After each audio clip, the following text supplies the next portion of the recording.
Great, thank you so much. So it is my pleasure to welcome our next speaker, Shani. Hen is a postdoctoral scholar working with Dan Jurafsky and Jennifer Eberhardt, and we're very excited to have her share her work today. Thank you. Hi, everyone. My name is Shani. Pronounce my name however you want to because it's really complicated. But to be honest, the meaning of my name is Grace, which is the previous speaker, so that's cool. I'm a postdoc here at Stanford, computer science, and working with Dan and Jennifer. And next year I'll be starting my own lab in Tel Aviv University back in Israel. And today I will talk about large language models and how they differ from humans and different ways we can use in order to make them resemble human cognition better. Oh, and I have that, whatever.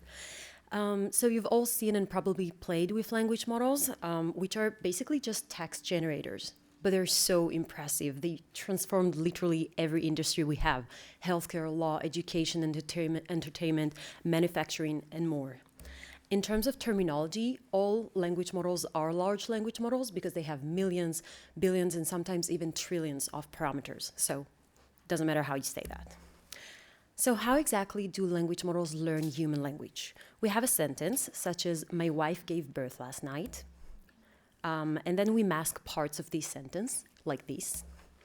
The task of the language model would be to predict the missing parts. So we know that this should be a female entity.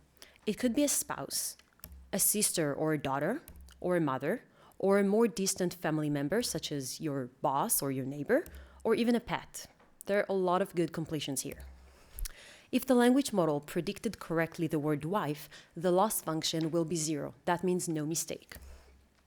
But the problem with this self-supervised learning paradigm that we use to train language models is that if the model predicts good completions that are not wife, such as spouse, girlfriend, mother, or sister, the loss function will treat it as a mistake. And that means that predicting girlfriend is as bad as predicting police, or something that's even not an entity, such as walking. If we look at the top 40 predictions for the sentence, "My gave birth last night," we can already see at the top 40 predictions about 30% noise, or just wrong completions that don't make a lot of sense, that they're improbable, such as baby, grandmother, brother, or son giving birth. Now, this model has over 30,000 different completions in its vocabulary, different options to choose from. So the top 40 should be pretty good, but not really. And moreover, we can see many completions that correspond to the same concept.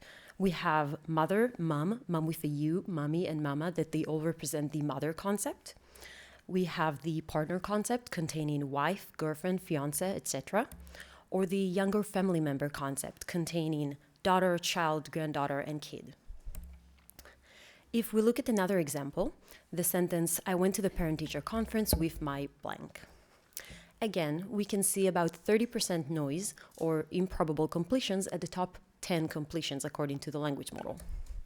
And we can also see that there are so many different completions that complete this sentence with the mother concept in mind. But they're scattered along the ranked list. For example, the mom with a U completion is ranked 22nd and the mommy completion at 88. Now, because there are so many different ways of completing this sentence with the mom concept, the probability of each mom-related completion decreases. And that introduces noise and decreases the probability for less likely completions, such as friend and teacher. But this problem is actually much deeper than just synonyms. Let's consider the sentence, "I can't get home for the holidays because of the Completions such as snow, blizzard, and slippery roads correspond to the same underlying concept that means you can't get home for the holidays because of bad weather conditions. Note that these concepts are context dependent because sometimes snow and slippery roads should not be grouped together and sometimes they should. For example, in here they should be grouped together, but you can't really go outside and play in the slippery road. My work draws inspiration from the vast literature coming from cognition that shows the importance of concepts for human cognitions, various skills such as reasoning, learning, planning, and decision-making. I argue that some of the problems we see in large language models, such as hallucinations, occur because they operate at the token and not the concept level. Now, tokens are just words or subwords, which are the most common atomic unit data used for language models. So when a model analyzes text, it starts by splitting it into the different tokens that compose it, similar to the colorful sentence you can see at the bottom. And then each token has a unique ID and vector representation that we call embedding. So all the computation is carried using these vector representations or embeddings. These examples help us define a concept as a set of tokens that should be grouped together, given a certain context, to convey about the same meaning. Note that this context dependency makes this a really hard problem, because that means that we cannot just rely on static external knowledge bases such as Wikipedia, for example. And moreover, concepts have hierarchy. For example, mom is a parent and parent is a person. Due to lack of time, I will not present today in depth any of my works that aim to make language models more concept aware or use that for specific downstream tasks, but I'll provide this shallow overview with the hope that some of you might be interested enough to chat later or read some of my papers or look at my website or whatever. So the first project is named Towards Concept-Aware Large Language Models, and there we lay the foundation by showing that concept awareness improves large language model performance. In this paper, we showed that large language models don't really understand human concepts as well as humans, and that they lack consistency and robustness. However, I know I just said that they're not good at this, but there is some signal. They're not completely garbage.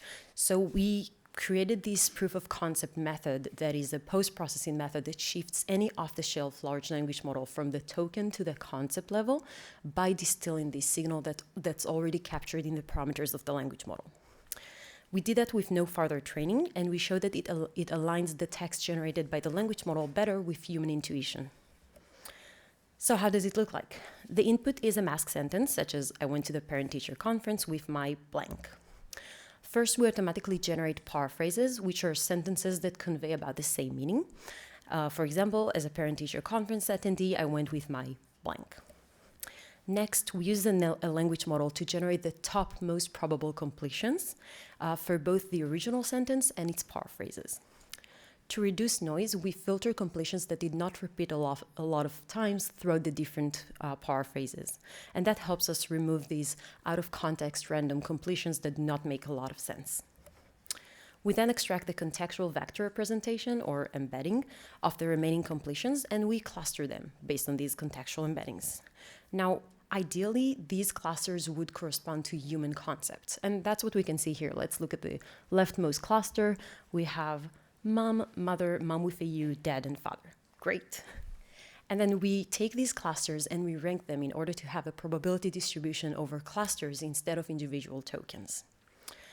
So here the most probable cluster is the one on the left, and the probability decreases as we go to the right. Now, the threshold to form these clusters is a parameter we can tune, so maybe we want to increase it a bit to merge the two leftmost clusters together because they convey about the same concept. We can do that. That's a parameter. So in the paper, we report our thorough evaluation that shows that our manipulation actually aligns the language model generated text much better with human intuition. But what about training concept-aware large language models? Because that does not require any training. That's a post-processing manipulation. So we were encouraged by this proof of concept post-processing manipulation, and now we turn to explore ways to train concept-aware language models. This is an ongoing research, and we are exploring ways to shift the fundamental objective function that language models use, which is predicting the next token, to predicting the next concept. Our goal is to train a model that not just tries to predict the next word, which is mother, but tries to predict a whole set of contextual synonyms, which contain mom, dad, parents, mommy, etc. All of these words that convey about the same meaning. Our preliminary results show that this improved the performance in downstream tasks that are completely unrelated to this text generation task across the board. So we're really happy about it. Another ongoing project frames concept learning as a compression process, because when we move from tokens to concept, we basically reduce the dimensionality of our data. We have less entities or less words we need to use because multiple tokens are being mapped to only one concept. So in this work, we characterize the relationship between token compression and loss of information. What happens if we were to just take all the mom with a U, mother, mommy words in our data and transform them into just one word that represents the mother concept? We find that the size of the concept, which is this cluster of tokens, correlates with loss of information. And we also find that the interchangeability rate or variance of the cluster, semantic variance, correlates with loss of information. And we have some really cool formulas that hopefully will be out there soon. In rethinking word similarity, we challenge the way we measure word similarity, which is a fundamental task in NLP. And we propose a more psychologically aligned approach to do that. So word similarity is basically the task of determining how similar two words are, which is really crucial in a lot of NLP tasks. If you think about the way you want to analyze text, sometimes you want to know that two words mean the same thing. We explored a new approach, which is how do you measure semantic similarity through classifier confusion. Basically, you have a classifier that tries to predict the next word, but which words are really confusing, which words have high probability, although they're not the specific word that happens to be in the sentence. And we use this confusion as a way to find similarity between words. We show that this method outperformed traditional similarity matrices by 14 to 19% across multiple tasks, so we're also happy about that.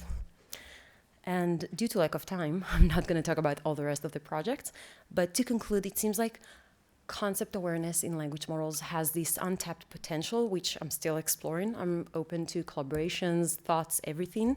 I do feel like integrating concept awareness in the design makes language models more efficient, more robust, resemble the way humans think better, and it seems like it also improves their performance on a lot of different downstream tasks. That's my website. That's the huge QR code, which is kind of too big. You have here all my social, email, website, so if you have any questions you'd like to chat and, I don't know, see what's going on, let me know. Thank you. Thank you so much. We have time for a few questions. What are the main language models that you're working with here? Because I was actually surprised that the models weren't doing better than what they were. Is it because you're not using a large enough model, or have you kind of explored the space of different models to work with? Should I? Yes. Yeah, that's a great question. We actually show that this is true across the board. We use different families of language models with different sizes, because each family usually has multiple sizes. And it seems like it's a general trend. Language models are optimized to predict the next word and not the next concept, and that makes them slightly less robust. Interesting. Thank you for the great talk. Just curious, when you said the concept of prediction, is it going to be like very similar to like token prediction before, or it's going to be like there is a sort of like interpretable like logical rules or like knowledge base that you can like observe after the model is trained? Thanks. So you could introduce concept awareness in various phases of the pipeline itself. In the post-processing method, we didn't use any external knowledge, and we kind of try to avoid it whenever we can. For the training objective function, the training language models that are more concept aware, in order to create this set of contextual synonyms, we did have to use external knowledge bases, unfortunately, because they also have some biases that are inherent. But it seems like it still works. Thanks. I also had one. Another question. This is really fascinating. Is there a way that you can use your techniques also as a way of an interpretability tool? So your objective is to train a model that works kind of directly at concepts, but could you also use your tools in a model where that's not the goal, just to understand better how that model is working? Yeah, that's a great question. The answer is yes, we're working on that. So that's why it's a great question. We actually have one student who's working on more of on the interpretability side, not as a method, but just like trying to see across a very large corpus of text, whether you can find similarities between different tokens that represent similar meanings. So yes, it can happen, and it seems like it's pretty easy to do that. Great. Okay, great. Thank you so much. Thank you, Chen.